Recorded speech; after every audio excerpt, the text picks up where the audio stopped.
Hello बच्चों, क्या हाल चाल है? बढ़िया। तो आज क्या करना है? कल का टॉपिक आई होप समझ में आ गया होगा। आज हम शुरू करेंगे एडमिशन ऑफ पार्टनर्स में treatment of reserve, accumulated losses और डेफर्ड रेवेन्यू एक्सपेंडिचर्स का। एक एक करके इनका पहले मतलब समझ लेते हैं, देन इसके बाद हम इसकी ट्रीटमेंट को समझेंगे। पहली बात आती है कि रिजर्व की अगर हम बात करें, रिजर्व क्या होता है? रिजर्व अनडिस्ट्रीब्यूटेड प्रॉफिट होता है। प्रॉफिट का वो हिस्सा जिसे हम बाट बचा के रखते हैं, कहाँ पे ट्रांसफ़र कर देते हैं? एक अकाउंट के अंदर ट्रांसफ़र कर देते हैं, जिसे पार्टनर्स में कैपिटल में ट्रांसफ़र नहीं किया जाता। इसलिए क्यों नहीं किया जाता? क्या कि फ्यूचर में अगर बिजनेस को ग्रोथ के लिए पैसा चाहिए तो ये पैसा यूज़ किया जा सके, है ना। तो इसे हम लोग कहते हैं रिजर्व्स। और इसके अलावा रिजर्व्स के अलावा क्या लिखा हुआ है मैंने? Accumulated losses. तो what are accumulated losses?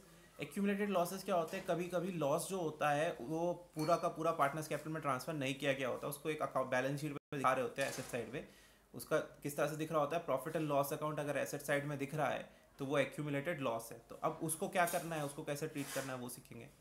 Then आता है डेफर्ड रेवेन्यू एक्सपेंडिचर। अब डेफर्ड रेवेन्यू एक्सपेंडिचर क्या है? जैसे कोई खर्चा होता है, अगर उसको हमने पूरा का पूरा, देखो बेसिक रूल क्या है, कोई खर्चा होगा तो अल्टीमेटली उसको तुम्हें ट्रांसफर कर देना है पीएल में। पीएल में उसे तुम एक्सपेंस में दिखा दोगे, सेल्स में से वो पीएल एक्सपेंसेस माइनस हो जाएंगे और तुम्हारा प्रॉफिट आ जाएगा, ठीक है। पर कभी कभी कुछ खर्चे ऐसा होता है जिनको हम एक बार में हम पूरा का पूरा पीएल में नहीं डालते, उसको कई सालों में धीरे धीरे टुकड़े टुकड़े कर करके डाल रहे होते हैं, तो उसको हम लोग बोलते हैं डेफर्ड रेवेन्यू एक्सपेंडिचर्स, ठीक है। तो डेफर्ड रेवेन्यू एक्सपेंडिचर का मतलब समझ में आ गया? है तो खर्चा ही, ये भी बात दिमाग में रख लो, जो मोटी मोटी बात दिमाग में रखनी है तो खर्चा ही, बस वो अभी तक उसको हमने एज अ एक्सपेंस नहीं लिया है, उसका अभी तक हमने उसको एज एन एक्सपेंस पीएल से पीएल में ट्रांसफर करके उसे ख़त्म नहीं किया है, वो अभी भी खड़ा है बैलेंस शीट में हमारे। क्लियर हो गया? पर रहेगा तो एक्सपेंडिचर ही वो, भले वो एसेट साइड दिखेगा पर वो कभी एसेट नहीं होगा, वो एक्सपेंडिचर ही है। तो बात समझ में आ गई। रिजर्व, रिजर्व का मतलब क्या था बेटा? वो प्रॉफिट का हिस्सा जिसको अभी हमने पार्टनर्स में बांटा नहीं है। एक्यूमुलेटेड लॉसेस, वो लॉसेस जिसको अभी हमने पार्टनर्स में बांटे नहीं है, ठीक है। इसी तरह डेफर्ड रेवेन्यू एक्सपेंडिचर, वो खर्चे जिसको अभी हमने वो पीएल से राइट ऑफ नहीं किया है, पीएल में से ट्रांसफ़र करके ख़त्म नहीं किया है, सेल्स में से माइनस नहीं हुआ है, तो वो एक्सपेंसेस अभी भी बचा हुआ है। और हमारी, क्योंकि एक्सपेंसेस का बैलेंस डेबिट होता है इसलिए वो हमें बैलेंस शीट में एसेट साइड दिख रहा है, तो उसे हम लोग कहेंगे डेफर्ड रेवेन्यू एक्सपेंडिचर। समझ में आ गया? तो ये सारी बातें हो गई। अभी वैसे क्लास 11 में पढ़ी ही होगी आपने, मैंने फिर भी थोड़ा सा रिवाइज करा दी। ट्रीटमेंट ऑफ रिजर्व्स, रिजर्व्स की ट्रीटमेंट क्या करनी है? रिजर्व्स होते क्या हैं? रिजर्व्स बेसिकली जैसे मैंने अभी समझाया कि प्रॉफिट का वो बचा हुआ हिस्सा है जो अभी पार्टनर्स में बांटा नहीं गया या जानबूझ के नहीं बांटा, ताकि फ्यूचर की ग्रोथ के लिए, बिजनेस के लिए उसको यूज़ में लाया जा सके या कोई कंटीजेंसी मीट करी जा सके। नॉर्मली कौन कौन से रिजर्व्स होते हैं, किसको हम रिजर्व कहते हैं? जनरल रिजर्व हो गया, रिजर्व फंड हो गया, profit and loss account. Profit and loss account बेटे दोनों चीज़ होता है, एक्यूमुलेटेड लॉस भी बनता है और रिजर्व भी बनता है। अगर प्रॉफिट एंड लॉस अकाउंट का बैलेंस आपको क्रेडिट साइड दे रखा है, credit balance of profit and loss account reserve होता है। पर वही प्रॉफिट एंड लॉस अकाउंट अगर एसेट साइड दे रखा है तो वो एक्यूमुलेटेड लॉस हो जाता है। इस बात को नोट कर लो कहीं। Credit balance of profit and loss account become reserve, या उसे हम एक्यूमुलेटेड प्रॉफिट भी बोलते हैं। Whereas debit balance of profit and loss account becomes loss या एक्यूमुलेटेड लॉस, और वो कहाँ दिखाई देता है? एसेट साइड दिखाई देता है। समझ में आ गई बात? क्लियर हो गया? इसके बाद हाँ, तो ये तो बात समझ में आ गई, रिजर्व होता क्या और किसको हम रिजर्व कहते हैं। इनके अलावा भी रिजर्व हैं, workman compensation reserve, investment fluctuation reserve, पर उसके लिए मैं स्पेशली वीडियो बनाऊंगा एक, और उसके बारे में क्लैरिटी दूंगा उसकी वर्किंग कैसे करनी है। अभी फिलहाल जो मैं समझा रहा हूँ वो बाकी सबके लिए, इन सब चीज़ों के लिए रिजर्व की, ठीक है। तो रिजर्व बनाया किसने? इंपॉर्टेंट बात यह है, रिजर्व बनाया है पुराने पार्टनर्स ने। पुराने पार्टनर्स ने अपने प्रॉफिट का एक हिस्सा निकाल के रख दिया, आपस में नहीं बांटा, उसको बचा लिया ताकि बिजनेस के ग्रोथ के लिए हम उसे यूज़ कर सकें। लेकिन जो नया पार्टनर है वो उसका इंटाइटल नहीं होगा। क्यों? क्योंकि उसने थोड़ा ना प्रॉफिट से निकाला था, उसके प्रॉफिट से थोड़ा ना कटा था, वो तो तब पार्टनर भी नहीं था जब ये प्रॉफिट हुआ था और उस प्रॉफिट में से ये हिस्सा निकाल के रखा गया था। तो बेसिकली हम इसके लिए क्या रूल लगाते हैं? हम इसके लिए एक ही रूल लगाते हैं कि हम इसको बांट देते हैं। They are distributed among the partners by transferring it to their capital accounts in old profit sharing ratio. Old partners में ओल्ड रेशियो जो उनके बीच में था उसमें हम उसको क्या कर देते हैं? बांट देते हैं।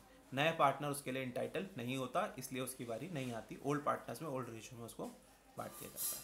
आई होप समझ में आ गया लॉजिक, कोई दिक्कत नहीं। एंट्री क्या होगी? सिंपली रिजर्व का क्रेडिट बैलेंस होता है, खत्म कर रहे हो, देखो जितने भी लाइबिलिटी साइड लिखते हो सब क्रेडिट बैलेंसेस होते हैं, जितने एसेट साइड लिखते हो उन्हें हम क्या कहते हैं?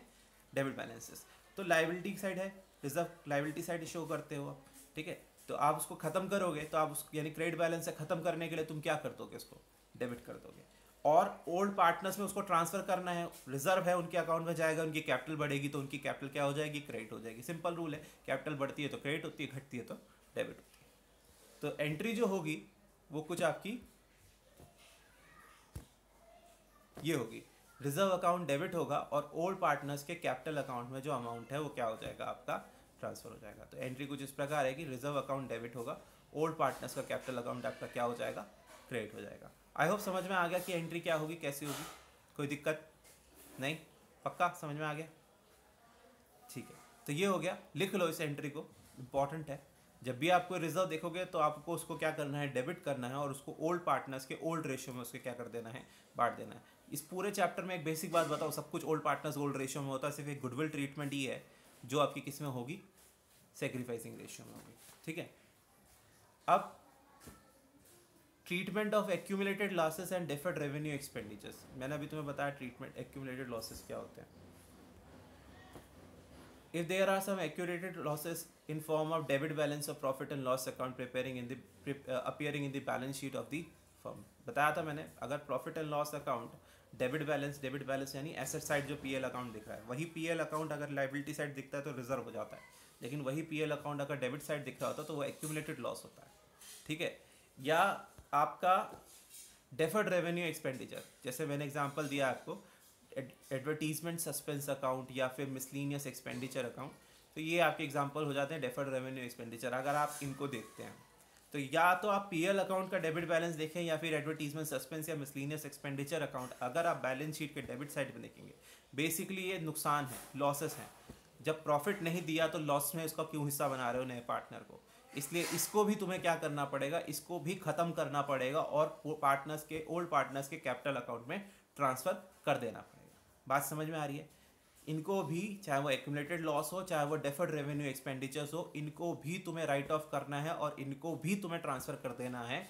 कहाँ ट्रांसफर कर देना है, तुम्हें इन्हें ट्रांसफर कर देना है ओल्ड पार्टनर्स के कैपिटल अकाउंट में। किस रेशियो में, ओल्ड रेशियो में। लॉजिक वही बहुत सीधा है, जब तुमने प्रॉफिट नहीं दिया, जब तुमने रिजर्व में उसको हिस्सा नहीं दिया तो तुम उसे लॉस और एक्सपेंडिचर में भी हिस्सा नहीं दोगे, वो भी पुराने पार्टनर्स में ही ट्रांसफर कर दोगे। ये उनकी स्यापा था तो उन्हीं को झेलने दो, नए वाले को क्यों देना परेशानी, ठीक है। तो if the same should be transfer to old partners capital account in old ratio, मैंने लिखा नहीं, तुम लिख लो ओल्ड रेशियो, ठीक है। ये पॉइंट नोट कर लेना, ये सारी बातें जो पिछले वाले स्लाइड्स और इसमें थी। क्लियर हो गया, कोई दिक्कत यहाँ तक, कोई प्रॉब्लम मेरे ख्याल से नहीं होनी चाहिए, बहुत सिंपल सा है, ठीक है। फिर जर्नल एंट्री क्या आएगी, जर्नल एंट्री बहुत सीधी बात है, वैसी ही आएगी जैसे जर्नल एंट्री थी। अभी इस बार क्या है, देखो इस बार जो एक्यूमुलेटेड लॉसेस या डेफर्ड रेवेन्यू एक्सपेंडिचर्स हैं ये आपके डेबिट साइड दिख रहे हैं, डेबिट बैलेंसेस वाले हैं। एसेट साइड में है ना, एसेट साइड के कौन से बैलेंसेस होते हैं, डेबिट बैलेंस। लायबिलिटी साइड के कौन से बैलेंसेस होते हैं, क्रेडिट बैलेंस। तो एसेट साइड या डेबिट बैलेंसेस है, इनको खत्म करना है। तो जब तुम्हें इनको खत्म करना है तो ऑब्वियस बात है तुम्हें इसे क्या करना पड़ेगा, क्रेडिट करना पड़ेगा। और जो ओल्ड पार्टनर्स हैं तुम्हारे, उनको क्या करना पड़ेगा, डेबिट करना पड़ेगा। समझ में आ गई बात। डेबिट को खत्म करने के लिए क्रेडिट करना पड़ता है, क्रेडिट को खत्म करने के लिए डेबिट करना पड़ता है। तो इसीलिए रिजर्व डेबिट हुआ और एक्यूमुलेटेड लॉसेस और डेफर्ड रेवेन्यू एक्सपेंडिचर क्या हो जाएंगे, क्रेडिट हो जाएंगे। अब जब ये क्रेडिट होंगे तो ओल्ड पार्टनर्स में ये लॉसेस जाएंगे, उनकी कैपिटल घटेगी और उनकी कैपिटल जब घटती है तो क्या हो जाती है, डेबिट हो जाती है। तो जर्नल एंट्री जो बनेगी उसका ये बनेगी, ओल्ड पार्टनर्स कैपिटल अकाउंट आपका डेबिट होगा। किस रेशियो में डेबिट होगा, ओल्ड रेशियो में डेबिट होगा। और पीएल अकाउंट जो कि एसेट साइड वाला पीएल अकाउंट की बात कर रहा हूँ, या फिर डेफर्ड रेवेन्यू एक्सपेंडिचर जो भी होगा, आलसी मत बनना मेरी तरह, ठीक है, पूरा लिखना। To profit and loss account या डेफर्ड रेवेन्यू एक्सपेंडिचर अकाउंट जो भी होगा क्वेश्चन में, उसको आप क्रिएट कर देंगे, उसको ओल्ड पार्टनर्स ओल्ड रेशियो में क्या कर देंगे, आप डेबिट कर देंगे। तो ये इसका लॉजिक था, आई होप समझ में आ गया। तो इस पार्ट ऑफ वीडियो में इतना ही। आज एक और वीडियो इशू हो रही है, that is revaluation and reassessment of liabilities. इसको खत्म करिए, लिख लिया जैसे ही बंद करिए, उसके बाद दूसरा वीडियो खोलिएगा। चलिए ओके बेटा, बाय। बाय नहीं, एक और वीडियो है।